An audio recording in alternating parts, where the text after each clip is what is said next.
Hello, this is Todd Luck, and this is an update on Masters of the Universe Origins.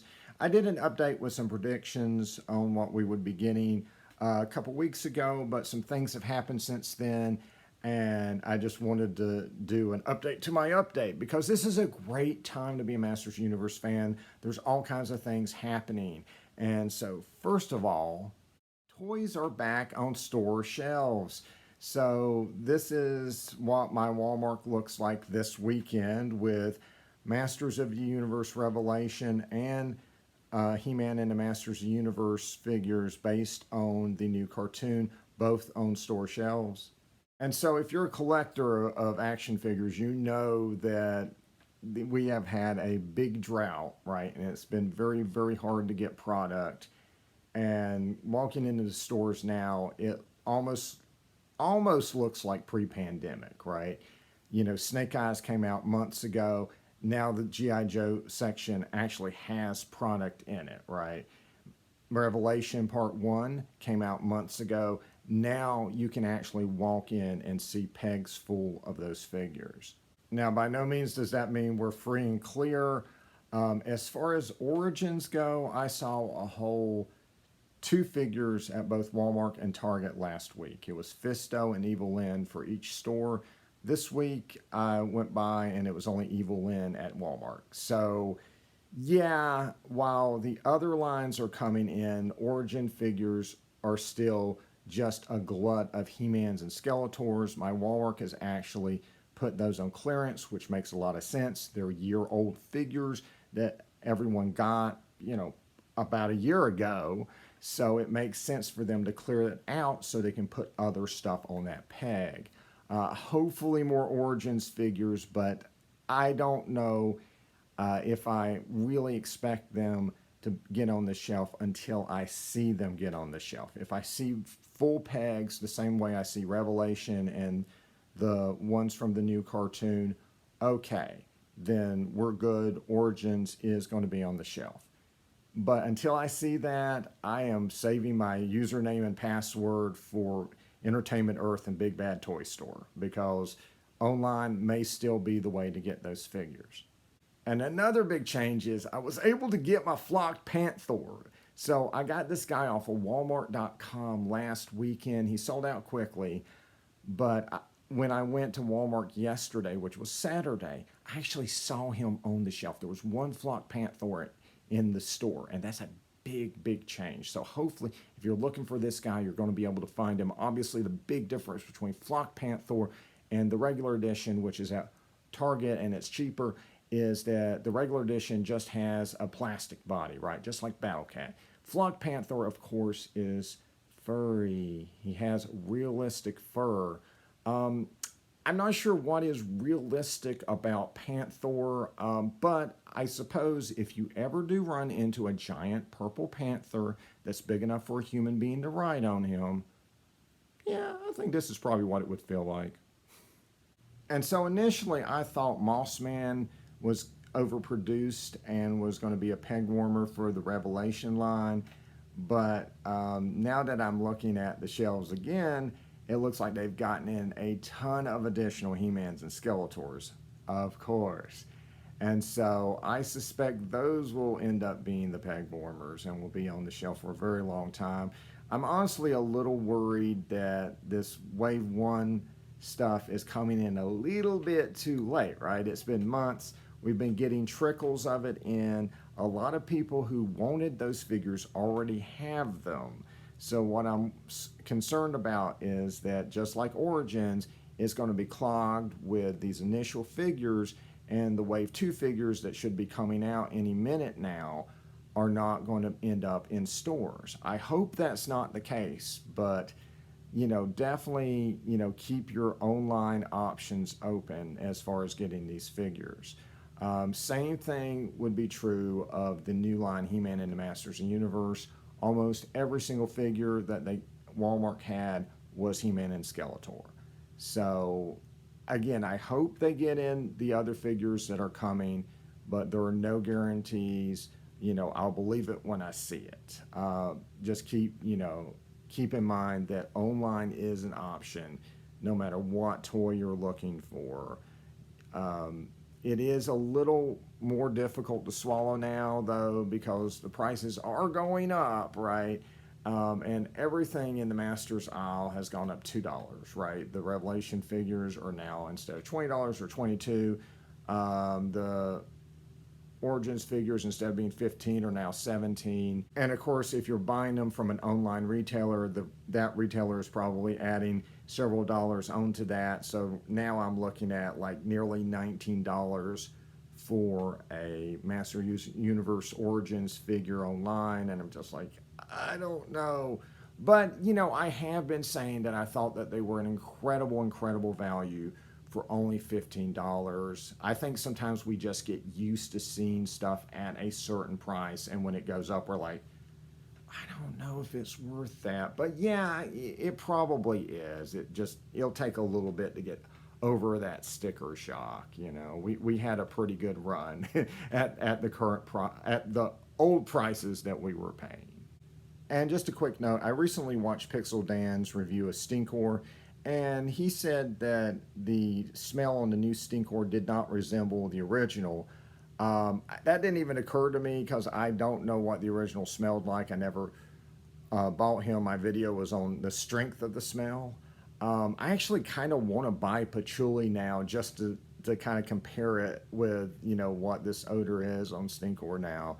But again, I'm pretty happy that he is not going to stink me out of house and home. You actually, at least mine, you have to sniff. I've heard people saying they had one that really smelled. I've heard other people saying he doesn't smell at all. Mine smells if I sniff him, and he doesn't smell pleasant. As far as what we're going to get next, PowerCon did put up the full video of the Mattel panel. Actually, a lot of its panels. Go check out the PowerCon channel. It's awesome. But the Mattel panel did get up, and I did get to see, thank you for the person who said Digitech was going to be the other Sunman character that they mentioned that we were going to get in the line. And obviously there could be more. But one thing that they mentioned that I didn't see anyone talking about was the next two Mattel Creations Masters of the Universe figures we're going to get in spring 2022. So the first one there is Wun-Dar, and he is basically He-Man with brown hair and the Zodak armor, and he was a giveaway figure back in the day, and the urban legend or belief among fans was that he came from Wonder Bread. Toy Guru did a great video, you know, kind of unraveling the mystery and where he probably really came from on his channel. I'm not sure why a repaint is a Mattel Creations figure, but hey. And then we're looking at Kol Darr at the bottom there.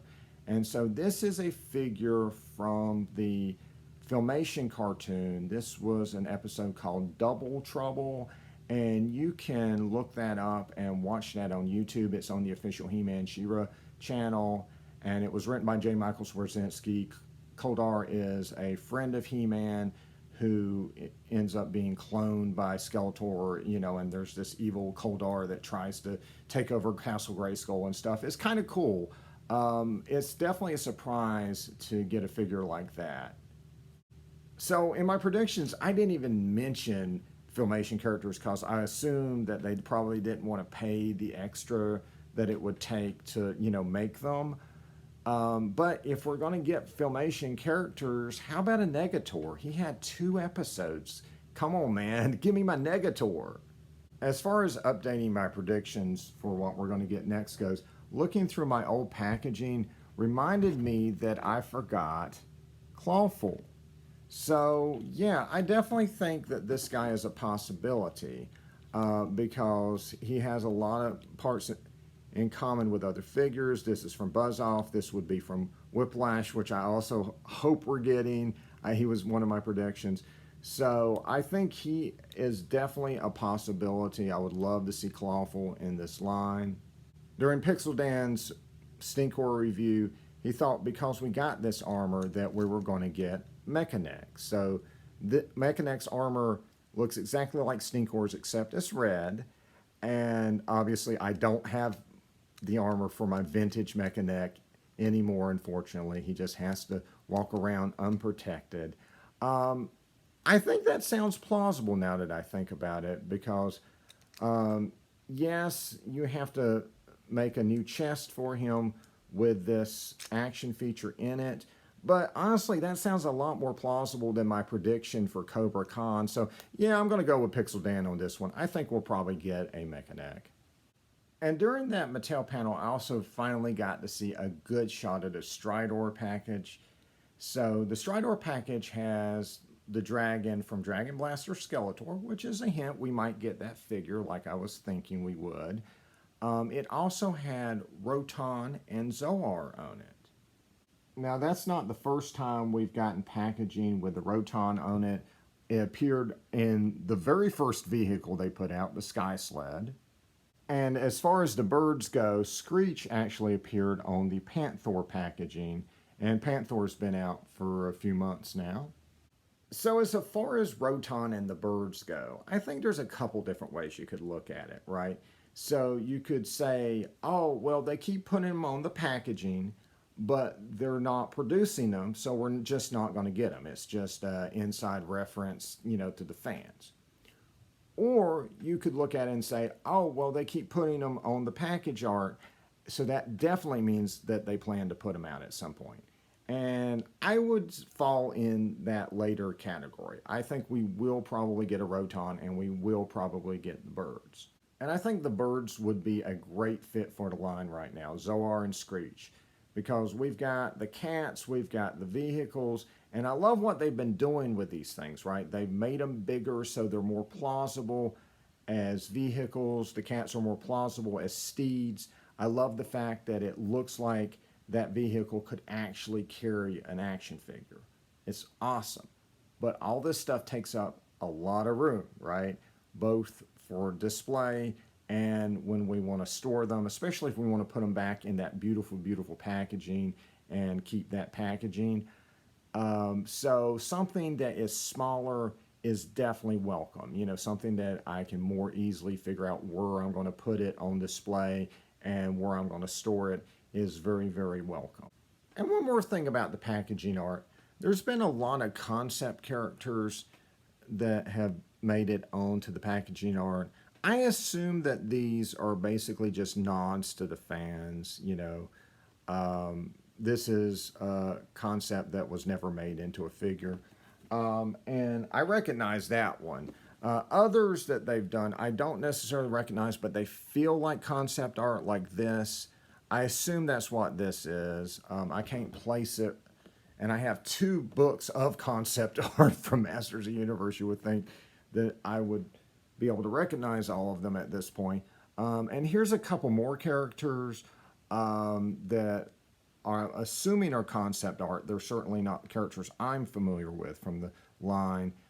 This guy looks like he may be some kind of, rogue cosmic enforcer, or perhaps from some kind of anti-cosmic enforcer group, like maybe the Sith version of the cosmic enforcers, or something.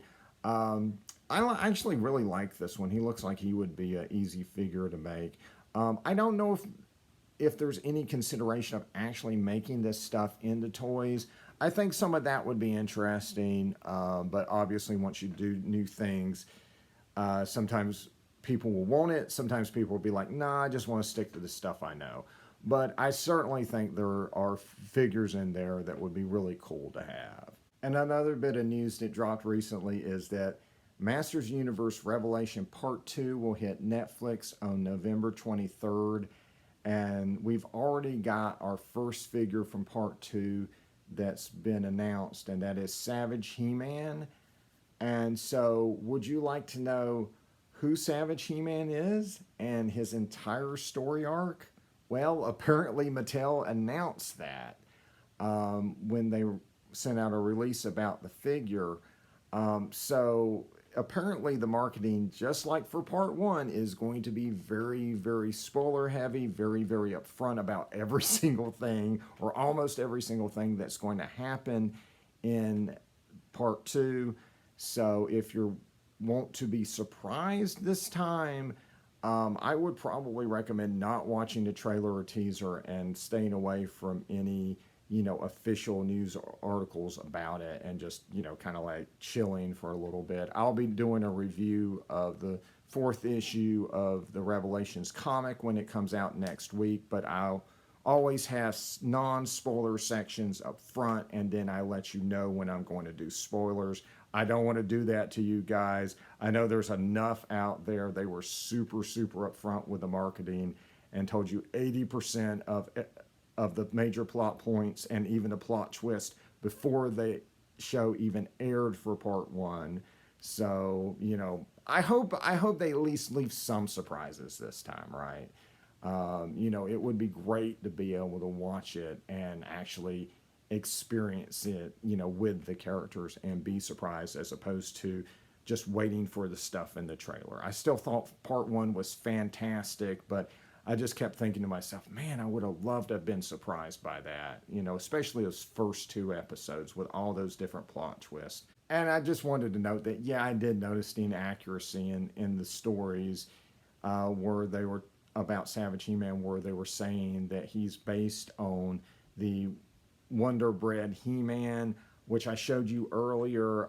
No, Wun-Dar actually has already appeared in Revelation. He had a very brief cameo in episode 5. But this new Savage He-Man is actually based on his original mini-comic appearance when he was a barbarian who left his jungle tribe in order to do good in Eternia. He wanted to go fight evil. And so he leaves, and he's bare-chested, and he has like a spear and stuff, which comes with the figure. And then the goddess gives him his armor and his axe and stuff, which we're actually going to get to see him use in the cartoon for the first time. So yes, but so that is the inspiration for the new Savage He-Man, at least his general look. They gave him longer hair, which is pretty cool. He's actually, as far as existing figures go, he's closest to Ular, who was also based on that original mini comics appearance of He-Man. So anyway, that's all I've got. Again, exciting time to be a Masters of the Universe fan. Super looking forward to Revelation Part 2. Again, next week, as long as that comic comes out, I will have a review of the final issue of the Revelation miniseries from Dark Horse. And of course, I'll be doing a review of part 2, and super, super looking forward to everything this line has to offer. Like and subscribe for more videos, and until next time, good journey.